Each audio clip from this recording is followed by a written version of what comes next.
بسم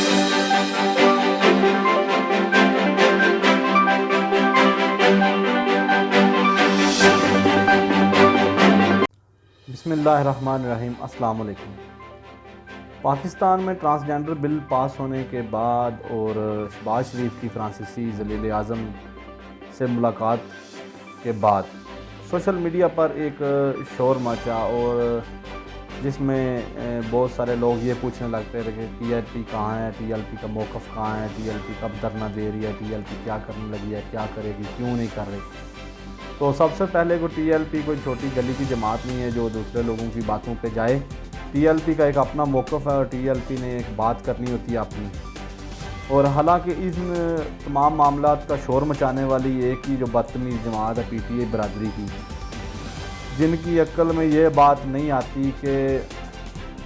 جن کی اپنی حکومت نے ٹرانسجنڈر بل پاس کیا، ان کی اپنی حکومت میں ان کی اپنی ہیومن منسٹر جو ہے وہ جناب شیریں مزاری صاحبہ نے یہ بل پاس کروایا۔ اس کے علاوہ جناب ان کے جو مصروف ہیں وزیر اعظم پیارے، وہ فرانس کی تعریفیں کرتے تھکتے نہیں ہیں، اور وہ فرانس کے حق میں بولتے نہ تھکے، اور انہوں نے تعریفوں کے انبار لگائے، اور انہوں نے 2 بار انہیں فون کال کی، اور اس کے بعد ملاقات کا رونا بھی رویا کہ ابھی تک ہماری ملاقات نہیں ہے۔ اور اس کے بعد ٹی ایل پی کا تو موقف آ چکا ہے۔ آج تحریک لبیک کے رہنما حافظ اسعد حسین رضوی صاحب جو امیر تحریک لبیک ہیں، انہوں نے مسجد رحمۃ للعالمین میں خطاب کرتے ہوئے کہا کہ ایک تو اس بل کی واپسی ہوگی، ہم قانونی رستہ اختیار کر چکے ہیں، اگر قانون نے کوئی پیش رفت نہ ہوئی تو وزیر آباد اور فیض آباد کو کوئی بندہ نہیں بولا، اور نہ ہی ہم بولے ہیں کہ اس کا رستہ۔ اس کے علاوہ وہ کہتے ہیں کارروائی کا انتظار کر رہے ہیں، اور ذلیل اعظم کا لقب بھی انہوں نے جناب 2 صاحبان کو دے دیا ہے پاکستان میں، ایک ابھی جو ہیں اور ایک پہلے جو ہیں ان کو۔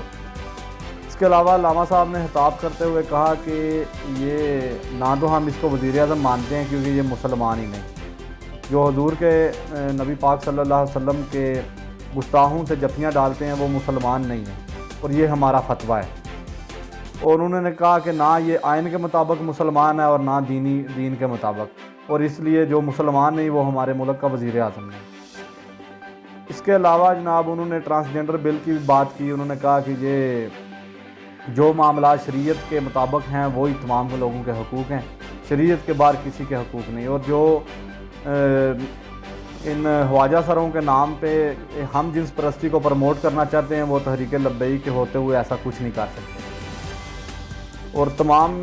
تر لوگوں کی زبانیں اب بند ہونی چاہیے۔ تحریک لبیک کا موقف تو آ چکا ہے، لیکن کیا کریں، جن لوگوں نے بولنا ہے، جن لوگوں نے بونکنا ہے وہ تو بونکتے رہیں گے، لیکن ہمارے خلاف لب کشائی کرنے سے بہتر ہے کہ آپ لوگ تھوڑا سا سائیڈ پہ ہوں، بیٹھیں، سوچیں، اور اپنے بلڈ پریشر کو زیادہ نہ بڑھائیں، سوچیں اور اپنی سوچوں کو اپنے دماغ میں لائیں، صرف ایک لائن کے پیچھے نہ چلیں۔ تحریک لبیک پاکستان ایک واحد نظریاتی جماعت ہے جو ہر وقت اسلام کے اوپر چلتی ہے، اور اسلام کے خلاف ہونے والی ہر سازش کو بے نقاب بھی کرتی ہے، اور سیسا پلائی دیوار کی طرح سامنے بھی کھڑی ہوتی ہے۔ اس وقت بھی تحریک لبیک پاکستان کی طرف تمام لوگ دیکھ رہے ہیں۔ آپ لوگوں کو تحریک لبیک کی طرف دیکھنا بھی چاہیے، اور تحریک لبیک کو سپورٹ بھی کرنا چاہیے۔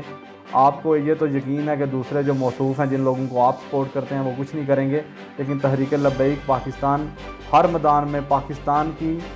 خدمت بھی کرے گی اور اسلام کی خدمت بھی کرے گی۔